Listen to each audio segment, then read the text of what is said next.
भारत और अमेरिका के बीच जल्द ही सब कुछ ठीक होने वाला है। भारत ट्रेड डील के लिए मेज पर आने को तैयार हो गया है। ये दावे लगातार अब अमेरिका की तरफ से किए जा रहे हैं, किसी और की तरफ से नहीं, बल्कि अमेरिका में ट्रंप के सलाहकार और भारत पर अब तक ऊल जलूल बयान देने वाले पीटर नवारो। इनका नाम आपने कई बार सुना होगा, इनके जो बयान हैं वो भी आपने कई बार सुने होंगे, किस तरीके के बेतुके बयान उन्होंने अब तक दिए हैं। लेकिन अब ये कह रहे हैं कि भारत तैयार हो गया है बातचीत करने के लिए, सारी चीजों को मानने के लिए। लेकिन क्या ऐसा सच में हुआ है? क्या भारत ने ऐसा कुछ कहा है, या सिर्फ पीटर नवारो अब तक जो धमका रहे थे वो ये सिर्फ दावा कर रहे हैं? समझने के लिए मेरे साथ सोनम मौजूद है। सोनम आपको बताएंगे आखिर पूरा माजरा क्या है।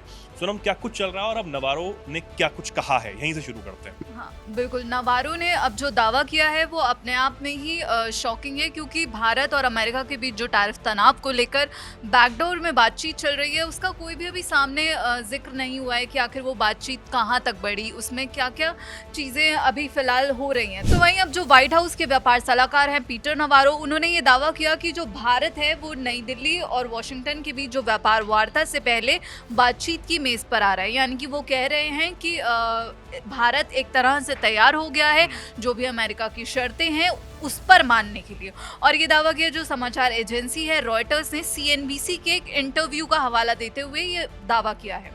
अब जो भारत के मुख्य वार्ताकार और वाणिज्य मंत्रालय के विशेष सचिव राजेश अग्रवाल हैं, उन्होंने जो भारत और अमेरिका के बीच अभी फिलहाल बातचीत चल रही है और ये कहा जा रहा है कि US के नेगोशिएटर्स भारत आ रहे हैं, तो इसकी इन्होंने पुष्टि की और उन्होंने कहा कि भारत और अमेरिका व्यापार वार्ता को जो है तेज़ गति देंगे।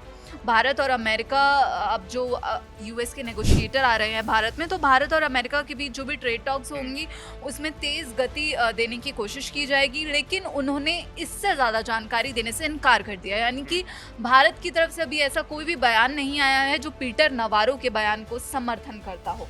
और इससे पहले हमने देखा कि डोनाल्ड ट्रंप की टिप्पणी आई थी। डोनाल्ड ट्रंप ने नाटो, यूरोप को लेकर काफ़ी कुछ कहा। उन्होंने ये कहा कि ये काम नहीं कर रहे हैं, नाटो को एकजुट होना होगा, यूरोप को एकजुट होना होगा। उन्होंने ये भी कहा कि Europe is my friend, Europe मेरा दोस्त है, लेकिन यूरोप जो है वो रूस से तेल खरीद रहा है। मैं नहीं चाहता कि वो यूरोप जो है रूस से तेल खरीदे, और जो प्रतिबंध लगा रहे हैं वो काफ़ी नहीं है, वो कड़े नहीं है। मैं चाहता हूँ कि और ज़्यादा प्रतिबंध लगाने को अब यूरोप तैयार हो, नाटो तैयार हो, और उनको जो है मेरे कदमों के अकॉर्डिंग ही, अनुरूप ही अपने प्रतिबंध और ज़्यादा कड़े करने होंगे।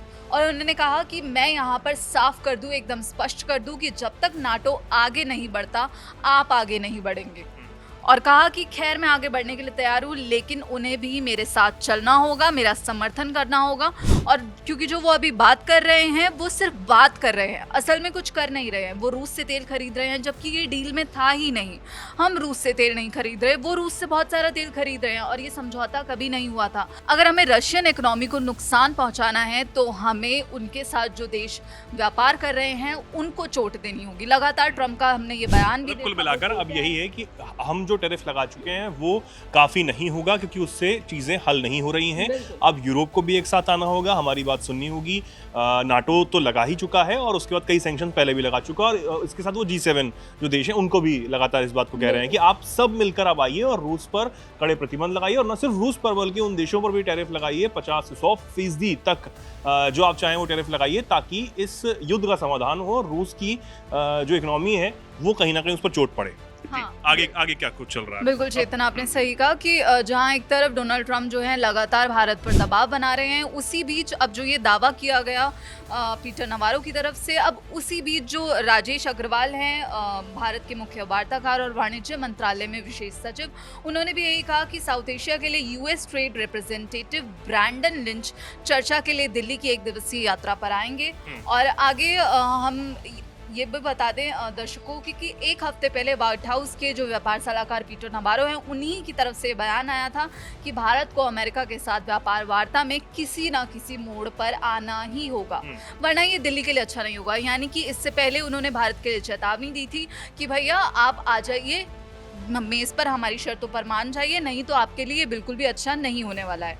उन्होंने रियल अमेरिकाज़ वॉइस को दिए एक इंटरव्यू में ये कहा था, और कहा था कि भारत सरकार जो है उनसे ऑफेंसिव मतलब नाराज़ है, और उन्होंने भारत को टैरिफ का महाराजा भी बताया, जो वो लगातार बताते आए हैं। और एक टीवी इंटरव्यू में वो ये भी कह चुके हैं कि इनमें यानी कि ब्रिक्स से कोई भी देश अमेरिका को सामान बेचे बिना टिक नहीं पाएगा। और ब्रिक्स और डोनाल्ड ट्रंप के बीच हमने देखा कि काफ़ी तल्खियाँ नज़र आई हैं और डोनाल्ड ट्रंप ये भी बोल चुके हैं कि अगर डॉलर के कंपैरिजन में या फिर उसके कंपटीशन में कोई भी करेंसी आई तो हम उन देशों पर 100% टैरिफ लगाएंगे। ट्रंप के पास सिर्फ एक ही चारा है कि उनके खिलाफ या फिर अमेरिका के खिलाफ कोई भी अगर हरकत हो रही है तो वो सिर्फ टैरिफ लगाएंगे। 100% तक टैरिफ लगाने की बात लगातार ट्रंप की तरफ से की जा रही है। अब इन चीज़ों में बहुत सारी कड़ियाँ हैं सोनम, अगर हम बात करें, ठीक है, हमने नवारो के अभी जो हालिया बयान उनकी दावा है उनके बारे में बात की। हमारी तरफ से जो ट्रेड पर वार्ता चल रही है बहुत ज़्यादा जानकारी तो नहीं है, लेकिन ये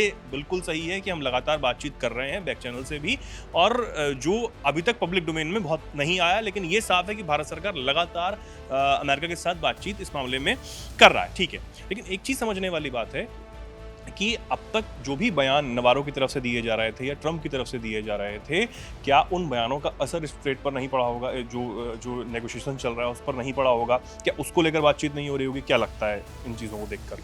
हाँ, बिल्कुल हो रही हो, क्योंकि आप एक तरफ भारत को जो है चेतावनी देते हैं और कहते हैं कि आप एक वेम्पायर की तरह काम कर रहे हैं, आप खून चूस रहे हैं, जो आप जो है देशों को इन्होंने बता दिया, उन्होंने ब्लड मनी का जिक्र भी किया। उन्होंने कहा कि जो आप रूस से तेल खरीद रहे हैं, इस तरह से आप जो है रशियन जो युद्ध है उसको फंड कर रहे हैं और एक तरह से आप जो है हमारा खून चूस रहे होते हैं, क्योंकि यहाँ पर जो है अमेरिकी करदाताओं पर इसका दबाव बढ़ता है, हमें ज़्यादा टैरिफ देने पड़ते हैं। और एक तरह से वो शुरू से ही डोनाल्ड ट्रंप का ये रुख रहा है कि भारत जो है उन पर, अमेरिका पर बहुत ज़्यादा टैरिफ लगाता है और ये एक तरफा रिलेशनशिप है, क्योंकि हम भारत पर इतना टैरिफ नहीं लगा रहे थे तो वो हमारा फ़ायदा उठा रहे थे। तो ये सारे बयान थे, लेकिन हालांकि भारत जो है लगातार कई मोर्चों पर काम भी कर रहा है। तो हमने देखा कि रूस और चीन के साथ कैसे एससीओ की धरती से कई ऐसी बातें सामने आई जिससे न सिर्फ डोनाल्ड ट्रंप के तेवर ढीले पड़े, बल्कि उनके पूरे प्रशासन को भी अब भारत के सामने झुका हुआ हम देख सकते हैं। और लगातार उन्होंने, नवारो ने भी यही जिक्र किया था कि मुझे नहीं पता कि ब्रिक्स कैसे एकजुट होता है, एक साथ कैसे रहता है, क्योंकि ऐतिहासिक रूप से ये एक दूसरे से नफरत करते हैं और एक दूसरे को मारते हैं। यानी कि वो भारत और चीन की बात कर रहे थे और ये कह रहे थे कि जब आप दोनों एक दूसरे से लड़ रहे हैं तो मुझे नहीं पता कि फिर ये दोनों आके एक साथ कैसे हो जाते हैं। फिर उन्होंने कहा कि दुनिया के किसी भी बड़े देश की तुलना में अमेरिका पर जो भारतीय टैरिफ है वो सबसे ज़्यादा है और हमें इससे निपटना होगा। हालांकि वो मोदी का युद्ध भी बता चुके हैं इसको, और जिस पर भारत की तरफ से भी हमेशा से यही रिएक्शन रहा है कि हम जो भी रूस से व्यापार कर रहे हैं वो पूरी तरह से लीगल है, पूरी तरह से अंतर्राष्ट्रीय कानूनों का यहाँ पर पालन हो रहा है। और रूस भी यही कह चुका है कि जो भारत पर टैरिफ लगा रहा है अमेरिका, वो एक तरह से गैर कानूनी है, अंतर्राष्ट्रीय कानूनों का उल्लंघन है। वहीं चीन ने भी यही संदेश दिया था अमेरिका को कि ट्रंप की दादागिरी या फिर ऐसे किसी भी देश की दादागिरी नहीं चलेगी। इस वर्ल्ड में अब ऐसा ऑर्डर बनाना होगा हमें जहां पर कोई भी एक देश राज ना कर सके। बिल्कुल, ये चीज़ें सामने आई हैं। और जिस तरीके से चाहे रूस ने भी इस बात का जवाब दिया था सोनम, जब राष्ट्रपति पुतिन ने इस बात को कहा था कि 3 देशों को आप दबाव बनाने की कोशिश कर रहे हैं, लेकिन हम 3 एक पार्टनर हैं। उन्होंने यहाँ की जो क्षेत्र है उसकी आबादी का भी जिक्र किया था। तो वो एक तरीके से इस बात का जवाब भी था जो ब्रिक्स के ऊपर सवाल उठाए जा रहे हैं कि ब्रिक्स के ये देश कैसे साथ आ रहे हैं। तो इस बात का जवाब रूस भी दे चुका है। इस बात का जवाब जो है वो चीन भी अपने तरीके से देने की कोशिश कर रहा है। भारत तो अपनी डिप्लोमेसी के जरिए, क्योंकि नपातुला ही भारत की तरफ से बोला जाता है, लेकिन सटीक तरीके से जो कदम उठाए जा रहे हैं उन कदमों को देखकर, उनको ऑब्जर्व कर, उनको एनालिसिस कर ये समझा जा सकता है कि भारत किस समझदारी से काम ले रहा है और किस तरीके से अपनी जो चीज़ें हैं वो दुनिया के सामने रख रहा है। अमेरिका को वो काउंटर कर रहा है, अमेरिका के टैरिफ को हम काउंटर कर रहे हैं, तमाम चीज़ों को हम काउंटर कर रहे हैं। और उसके बाद हम बैक चैनल से लगातार बातचीत भी कर रहे हैं, क्योंकि हम ये मानते हैं, हम इस पर विश्वास रखते हैं कि तनातनी से कुछ नहीं होने वाला। बातचीत से हर समस्या का हल जो है वो निकाला जा सकता है।